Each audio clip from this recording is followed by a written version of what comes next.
오늘 설교의 제목을요, 욥 어두운 밤에 꽃을 피우다라는 제목으로 하나님의 말씀을 전하고자 합니다. 사실 오늘 설교의 제목을 욥 어두운 밤에 꽃을 피우다라고 정해놓고 보니까 좀 아쉬운 면이 남아있더라고요. 욥 어두운 밤을 지나 꽃을 피우다라고 했더라면 좋았을 것을. 항상 우리 사람이란 아쉬움이 있죠. 예. 자, 아쉬움을 뒤로 한 채 어쨌든 그 의미가 다 여러분들이 이해하셨고 받아들이셨으리라 생각을 합니다. 여러분들이 잘 아시는 예화 한 가지를 이제 말씀드리겠습니다. 어떤 대학생이 시험을 보게 되어지는데 도무지 이제 그 교수님이 내신 이 시험 문제에 대해서 답을 알 수가 없는 겁니다. 아무리 생각해보고 아무리 이렇게 저렇게 머리를 굴려보아도 도무지 이해가 안 되고 답을 쓸 수가 없더라라고 하는 것이죠. 그래서 그 답장에 시험 답안지에 뭐라고 이제 답을 쓰게 되었느냐, 바로 이렇게 쓴 거죠. 이 질문은 하나님만 아십니다. 그러면서 뒤에 메리 크리스마스. 그러자 교수님이 채점표로 나중에 이제 알려주시게 되어졌는데 뭐라고 대답을 했겠습니까? 하나님은 100점, 학생은 0점, 해피 뉴 이어. 그렇게 했다라고 하는 우리 예화가 있습니다. 여러분, 하나님께서 만약에 우리를 채점을 하신다면 하나님은 언제나 100점이죠. 100점이죠. 왜? 완전하신 그 자체이시기 때문에. 그렇다면 우리가 이제 우리를 둘러볼 때에 하나님의 말씀의 기준에서 과연 몇 점까지 와 있을까? 그 누구도 100점은 없습니다. 그죠? 100점은 없는데 100점으로 여겨주시는 거죠. 사실 이제 오늘 욥기서를 통해서 볼 때에 욥기서를 통해서 하나님이라고 하는 하나님 스스로가 그 당신의 그 하나님의 그 자신에 대한 말씀과 그리고 욥에 대한 그 모든 채점을 매기실 때에 나 하나님은 100점이다. 그리고 욥도 100점이다. 라고 이렇게 욥기서를 통해서 우리가 그렇게 채점하고 계신 것을 볼 수가 있습니다. 왜냐하면 여러분, 욥은요, 오늘 본문 말씀을 보셔서 우리가 알 수가 있듯이 하나님의 이 마지막 질문에 이 마지막 왜 무슨 말이냐? 이제 무려 71개의 질문을 막 쏟아내셨거든요. 그래서 더 이상 이제 답을 하지 못하다가 또한 그 자신이 이 마지막 이 질문에서는 이제 이 자신의 연약함과 부족함과 자기도 연약한 이 인간임을 알고 죄인임을 알고 그것을 더욱더 깨달았기 때문에 더 겸손한 마음으로 낮아지면서 하나님 앞에 더 이상 입을 열지 아니하기로 완전히 그리고 다짐하면서 항복을 선언하였다라고 하는 말씀인 것이죠. 그래서 바로 하나님이 그를 합격시켰기 때문에 그러한 겁니다. 여러분, 이제 우리가 잘 아시다시피 어두운 밤이 없다면 꽃을 피우지 못한다고 하는 사실을 아실 것입니다. 이에 대한 과학적인 근거가 우리가 알 수 있는데요. 이 많은 식물은 빛과 어두움의 길이에 따라서 꽃을 피우게 되어지는데 찾아보니 이제 이게 두 종류로 나누게 되어지더라고요. 단일 식물이 있고 그리고 이제 장일 식물이 있는데 이것은 무슨 말이냐? 일정 시간에 밤만 딱 충족이 되면 채워지면 꽃이 피는 식물. 그러나 좀 더 긴 밤이 필요한 식물, 이렇게 두 종류로 나뉘어진다고 하는 말이죠. 이제 단일 식물, 그러니까 일정 시간의 어둠만 채워지면 피는 우리가 그 식물 중에 바로 국화가 이제 바로 그러한 예입니다. 나팔꽃이라든지 꽃을 피우게 되는데 왜냐하면 이 어두움의 시간이 왜 필요하냐? 낮에는 이제 광합성 작용을 하게 되어지는데 이 광합성 작용을 하면서 그 광합성이 이제 무엇으로 변화되어야 되느냐? 이 플로리겐 호르몬이라고 하는 그 그 호르몬이 이제 만들어져야 하거든요.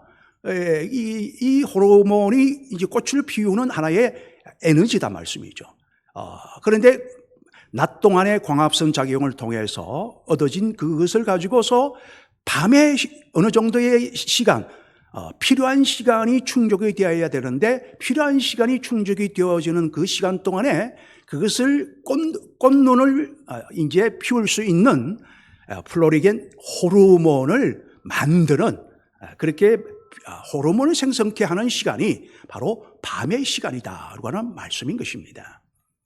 그렇게 해서 그 에너지가 차고 넘쳐나면 호르몬이 넘쳐나고 나면은요 바로 이제 꽃눈을 형성하면서 나중에는 활짝 핀 국화가 나팔꽃이 바로 펼쳐지고 아름답게 향내를 내면서 우리가 그 꽃을 보고 하게 되는 것입니다.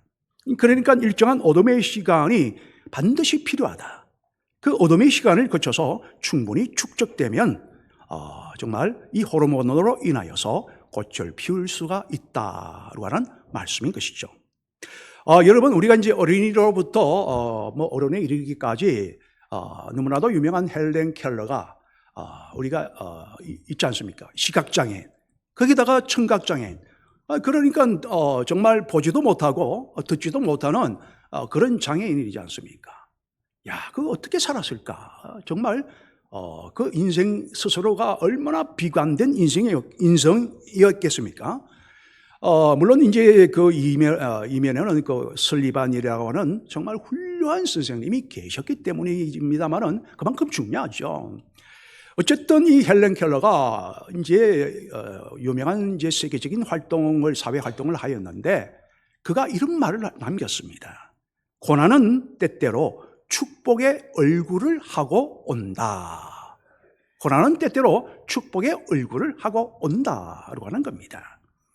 이에 여러분, 욥이요, 정말로 이 40여 장이나 되는 오랜 세월, 정말로 모든 것을 잃어버렸고, 그리고 온몸에는 병이 들어있고, 그 많은 친구들은 자기를 정죄하기에 바쁘고, 지칠 대로 지쳐있는 그에게 하나님의 인내와 그 연단과 그 단련의 시간, 이 고난의 어둠의 그 터널이 얼마나 긴지, 정말 그러니까 중간에 내가 나를 단련하신 후에 내가 정금같이 순금같이 나오리라.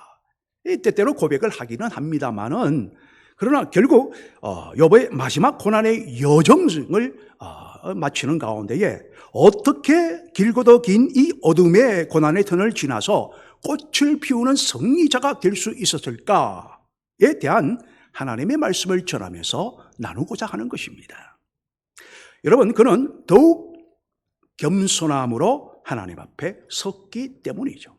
원래 이 동방의 의인으로서 하나님 앞에 언제나 원래 겸손한 자였는데요. 그러나 그는 더더욱 겸손한 자로 하나님 앞에 섰기 때문에 이겨내는 승리자, 꽃을 피울 수 있는 자가 되었다라고 하는 말씀인 겁니다. 여러분, 오늘의 말씀은요, 이 38장부터 이어지는 내용을 담고 있는 말씀입니다. 그러니까 우리가 이제 32장부터 37장까지는요, 엘리후라고 하는 아주 이제 중간에 참 중재 역할을 하는 아주 그 인물이 있는데 그 이야기는 다음에 말씀을 드리기로 하고요. 이 38장에서부터 이어지는 계속되는 여호와께서 딱 38장에 들어가면은 1절부터 여호와께서 이때 나타나셔서 말씀하신다라고 하는 말씀이 나옵니다. 그때부터 우리 하나님께서 뭐라고 말씀하시느냐, 무려 71개의 질문, 제가 다 세어본 건 아니잖아요. 주석에 보면 다 나와 있으니까 71개의 질문을 막 쉴 틈 없이 질문을 욥에게 던지시는 거예요. 질문을 계속 던지시는 거죠. 쉴 틈 없이.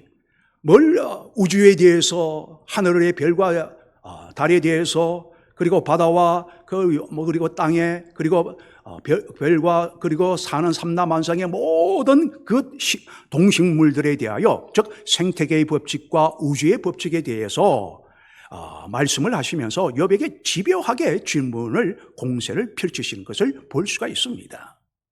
이에 욥은요, 대답을 하다가도 그러나 더 이상 대답할 말이 없어지게 되어지는 것이죠. 결국 욥은 이렇게 고백을 합니다. 저는 무가치한 사람입니다.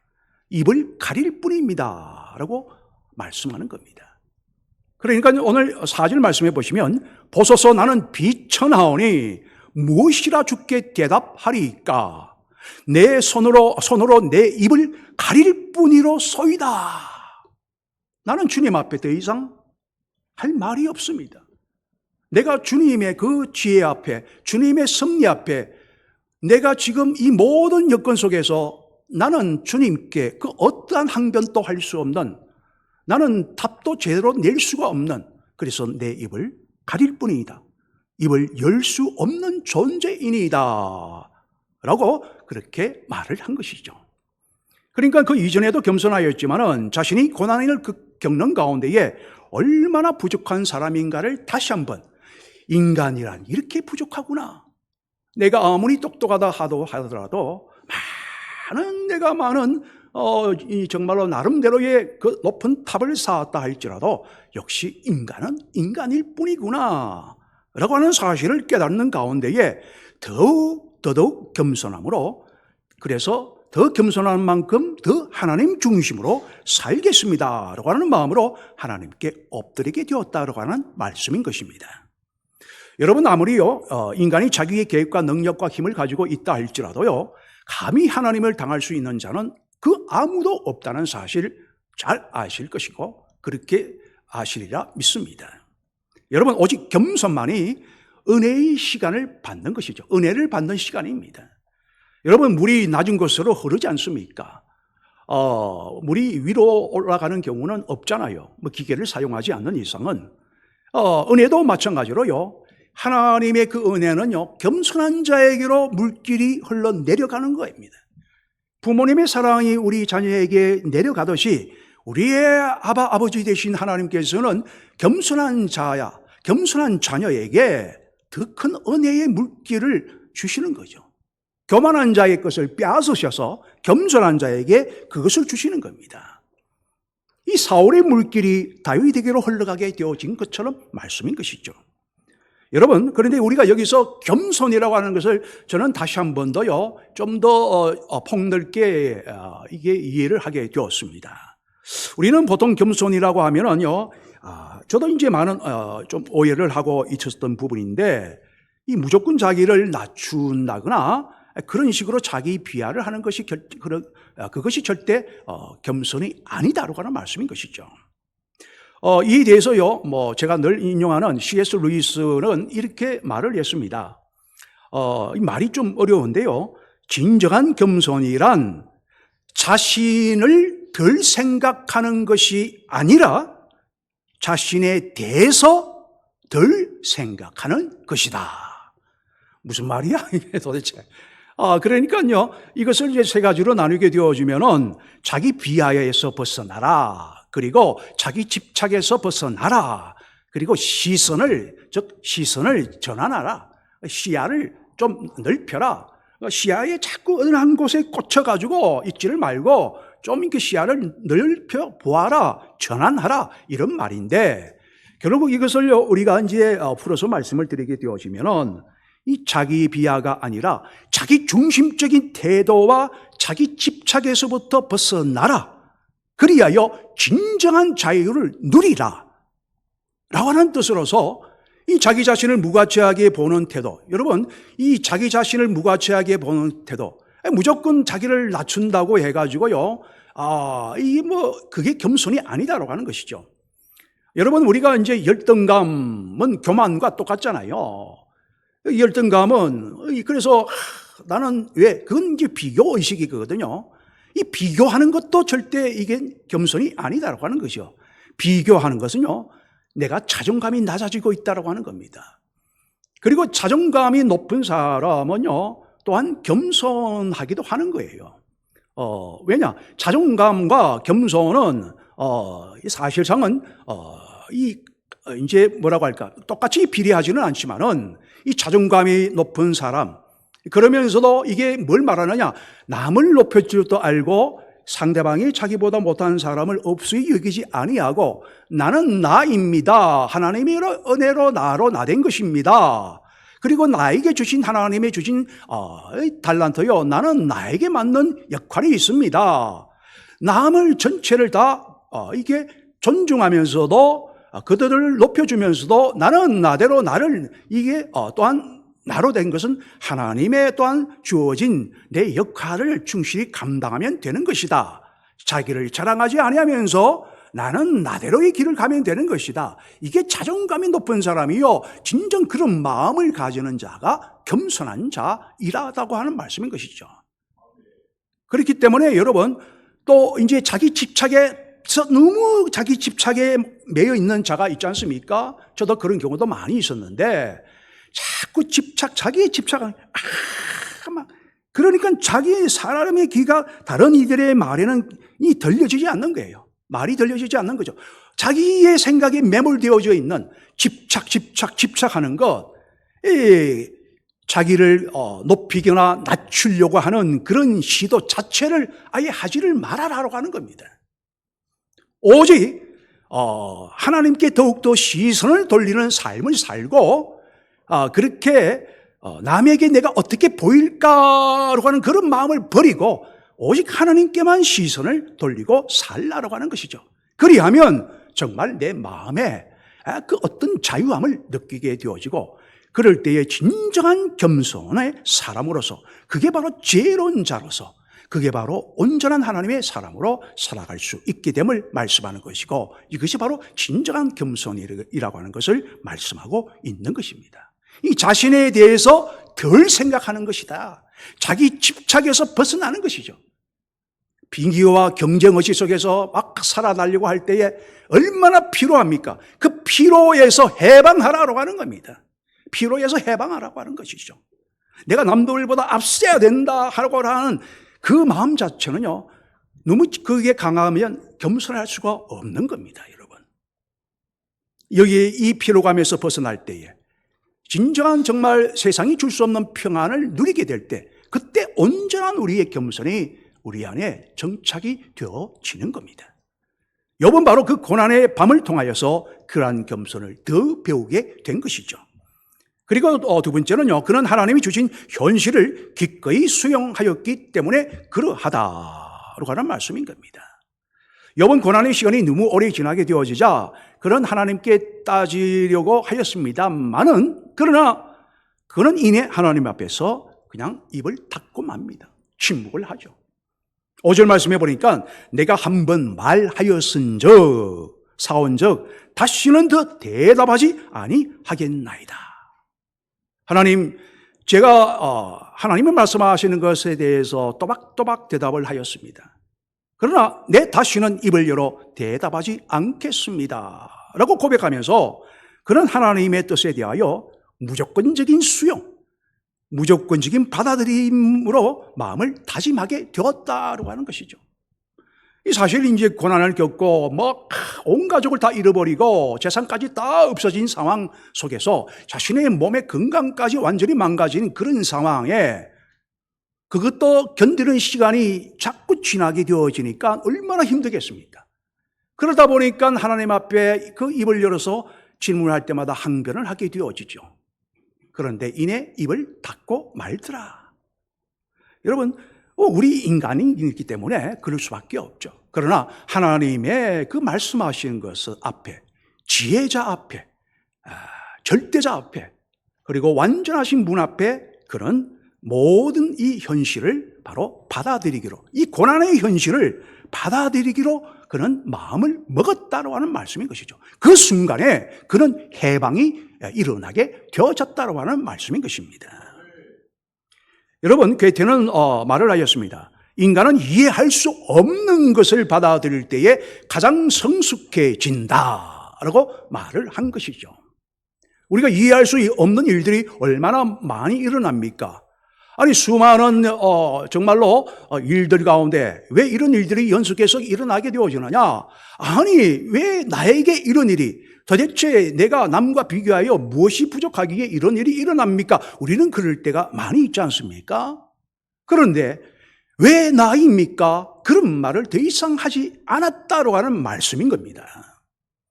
그 질문에서, 즉 자기 집착과 정말로 남들과 비교하는 그 피로감에서 해방되어지는 그 순간, 그래서 현실을 그대로 받아들이고자 하는 그 마음을 먹는 그 순간에 그는 해방이 되어져서 그야말로 진리로 자유함을 얻게 되어지고 누리게 되어지는 그 순간을, 바로 꽃눈이 피게 되어지는 순간을 맞이하게 되었다고 하는 말씀인 것이죠.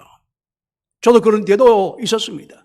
저도 한 단계 한 단계, 우리는 어쨌든 완전한 이 용화의 단계는 주님이 오시는 그날에 이루어지기 때문에 이 땅에서는 완전할 수가 없지만은, 저도 한 단계 올라가는 또 수많은 단계가 있겠지만은, 올라가면서 보니까 올라가면 올라갈수록 그것을 수용하고 겸손과 조금 더 낮아짐으로 겸손하게 되어지고 받아들이게 되어지고, 주님 앞에서 묻고 하나님 앞에 입을 닫고 듣기를 원하고 주님의 음성에 귀를 기울이기를 원하는 그 마음을 가지게 되어지는 순간에, 바로 진리 안에서 이것이 바로 세상이 주는 나의 이 지경이 조금 더 넓어지는 만큼 평강을 누리게 되고, 진리 안에서의 자유함이 어떤 것이고 지경을 넓혀주신다고 하는 것이 어떤 축복인지를 알게 되어지더라라고 하는 말씀인 것입니다. 그러니까 욥이요, 바로 이것을 깨닫는 순간에, 욥은 얼마나 대단합니까? 바로 그러니까 그 순간에 해방되었다라고 하는 말씀인 것이죠. 우리가 이제 복음성 중에 예수 안에 있는 나에게 결코 정죄함 없네, 해방되었네, 죄와 사망의 법에서 해방되었네, 죄와 사망의 법에서 해방되어진 겁니다. 예수 안에 있는 나에게 결코 정죄함이 이제 없구나. 주님의 그 크신 더 사랑, 그 섭리 앞에 진리를 알고 나니 정말로 내가 그분의 섭리 앞에 입을 닫으니 내가 현실을 하나님의 합력하여 선을 이루시는 주님의 그 모든, 그래서 이루시는 주님의 섭리에 순종하여 수용하니, 받아들이니 내 마음에 평강, 해방이 되더라라고 하는 말씀인 겁니다. 여러분, 그래서요, 이번 이제 마지막으로 새 마음으로 도약하기를 그렇게 다짐합니다. 새 마음으로 도약하기로 다짐하였기 때문이죠. 여러분, 이번 여전히요, 지금 현재는 아무것도 회복된 게 없습니다. 가진 것도 다 뺏긴 것, 다 모든 것 아직 회복되지도 못했습니다. 그리고 아직도 병이 낫지를 않았습니다. 그러나 병든 몸 그대로였지만, 그러나 주님 앞에 내가 회개합니다 라고 하며 새로운 길을 선택하게 되어지죠. 겸손해지고 현실을 그대로 주님께서 내게 주신 것을 그대로 받아들임으로써 회개의 입술, 시선을 전환하는 가운데에 새 마음으로 회개합니다. 그 마음이 새로워진 것이죠. 현실은 그대로이지만, 그러나 이 마음이 얼마나 중요한지 모른다라고 하는 말씀인 것이죠. 그래서 오스왈드 챔버스가 말을 했습니다.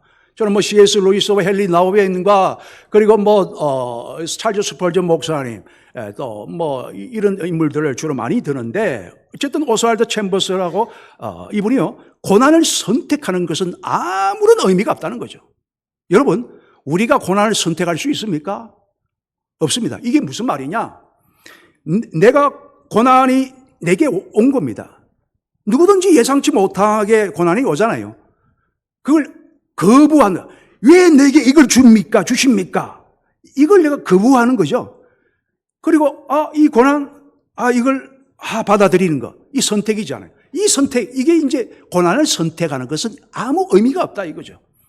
이것을 내가 거부한다고 해서, 거부를 선택한다고 해서, 그래서 그 고난이 없어지는 것도 아니다라고 하는 말씀입니다. 그래서 연이어 말씀을 드리면, 고난을 선택하는 것은 아무런 의미가 없다. 중요한 것은 이미 주어진 고난 속에서 하나님의 뜻을 찾으려고 선택하는 것만이 진정한 의미가 있다라고 오스왈드 챔버스, 바로 영국에서 그런 의미가 있다라고 말씀을 한 거죠. 욥은 바로 그 선택을 한 겁니다. 내게 주어진 고난을, 현실을 수용하는 가운데에 새 마음으로, 그래서 고난 속에서 하나님의 뜻을 선택, 하고자 하였고 선택하기로 다짐을 한 거죠. 그래서 입을 닫아버린 겁니다. 여러분, 신앙은요, 현실이 바뀌어서가 아니라 마음을 새롭게 하는 것, 여기서부터 진정한 우리의 이제 마지막 하나님의 테스트에 통과하는 마지막 관문이다라고 하는 말씀이죠. 우리도 뭐 죽음을 수용하는 그 단계가 4단계가 있잖아요. 그와 마찬가지로 우리가 이 어려움의 속에서 하나님의 믿는 자로서 어떠할 때에 고난이 주어지는데 이해할 수 없는 고난이 주어질 때가 있다는 말씀이죠. 그때에 우리는 신앙은 현실이 바뀌어서가 아니라 마음을 새롭게 딱 열어가는 것, 새롭게 하는 것, 욥이 변화되는 마음을 새롭게 하는 것처럼 새 마음으로 도약하고자 하는 마음, 이때에 고난을 마지막 테스트를 마치는 끝이 되어진다고 하는 말씀인 것입니다. 여러분, 요한복음 16장 33절에 예수님이 친히 말씀하셨잖아요. 뭐라고 말씀하셨습니까? 세상에서는 너희가 환난을 당하나 담대하라, 내가 세상을 이기었노라. 이미 승리를 선포해 놓으셨죠. 그런데 승리를 선포해 놓으셨습니다. 예수님 또 십자가의 고난과 조롱과 비판과 그 아픔을 겪고 그 육체의 고통을 느끼셨습니다. 그러나 결국에는 이미 부활로 승리하셨잖아요. 먼저 우리의 모든 걸 짊어지고 승리로 이미 딱 결론을 내어놓으셨습니다. 사단 마귀의 그 모든 악한 괴락과 그 모든 우리에게 주어지는 모든 우리를 방해하는 모든 것들, 정말로 그 모든 것들을 우리는 이미 하나님 안에서 승리자로서 우리는 이 고난 속에서 이미 세상에서 환난을 당하나 담대하라, 내가 이미 이겼으니 담대하라. 그 고난 속에서 이미 승리를 선포하며 받아들이며 하나님을 찬양하며 주여 이 날이 속히 가게 하시고 이 날이 주여 승리의 날로 하나님께서 찬양으로 올려드릴 수 있도록 도와주옵소서. 이렇게 선포하며 우리는 나아가야 하는 것입니다. 사랑하는 성도 여러분, 우리는 어둠 속에서 별을 볼 수 있듯이 어둠의 시간이 지나야만 정말로 사람마다 다르겠죠. 식물들도 단일 식물이 있는가 하면 장일 식물이 있듯이 사람에 따라서 달란트가 다르듯이 또 사람에 따라 우리가 또한 이사야 55장의 말씀처럼 이 토지를 적시는 역할, 사명, 아니면 이제 파종하는 자에게 열매를 정말 종자를 주고 하는 역할, 그 역할이 다 다르다 이거죠. 그리고 난 뒤에 우리는 다 원래 왔던 그 하늘로 올라간다는 말씀이 있죠. 마찬가지로 우리에게도요, 다 단일, 장일, 각각의 고난의 시간들이, 어둠의 시간이 다 다를 수밖에 없습니다. 중요한 것은 뭐냐? 그 모든 주님 앞에서 우리가 겸손함으로 수용하고 우리가 새 마음으로 주님 앞에 나아갈 때 우리 주님께서는 그래, 인정한다, 되었다, 이제 꽃눈을 펼치게 해 줄 것이다 라고 말씀하시면서 정말로 우리의 삶에 정말 하나님은 더 아름다운 그릇으로 빚어가시는, 더 우리를 큰 작품으로 그렇게 만들어 가시는 그런 시간을 우리가 보내고 있는 것이며, 결국에는 이 어둠을 통하여서 더욱더 고난의 밤을 지나 모두가 활짝 피우시는 하나님의 섭리 속에서 우리 모두 승리자가 되시기를 주 예수 이름으로 축원을 드립니다. 하나님 아버지여 감사합니다. 영광을 받아 주옵소서. 오늘도 우리들은 이 어려움 속에서 우리를 더욱더 아름다운 그릇으로 어둠의 꽃을 피우는 시간으로 만들어 가시는 줄을 믿습니다. 이제 꽃눈을 피기를 시작하는 이제 욥은 이제 이후의 말씀에 이제는 꽃을 활짝 피우게 되어져서 갑절의 복을 받는 역사만이 남아 있습니다. 바로 육체의 고통도 사라지고 두 배의 갑절의 동방의 의인으로서 모든 부자, 그들보다도 큰 부자, 그러나 그 잃어버린 것의 갑절의 복을 받게 되어진 것처럼 우리들도 이 어려움의 시간을, 각자의 어려움 시간을 믿음으로 잘 감당하여 꽃을 피우고 아름다운 열매와 향내를 내는 진정한 믿음의 승리자들이 모두가 되어질 수 있도록 도와주옵소서. 감사하고 예수님의 이름으로 기도드리옵나이다. 아멘.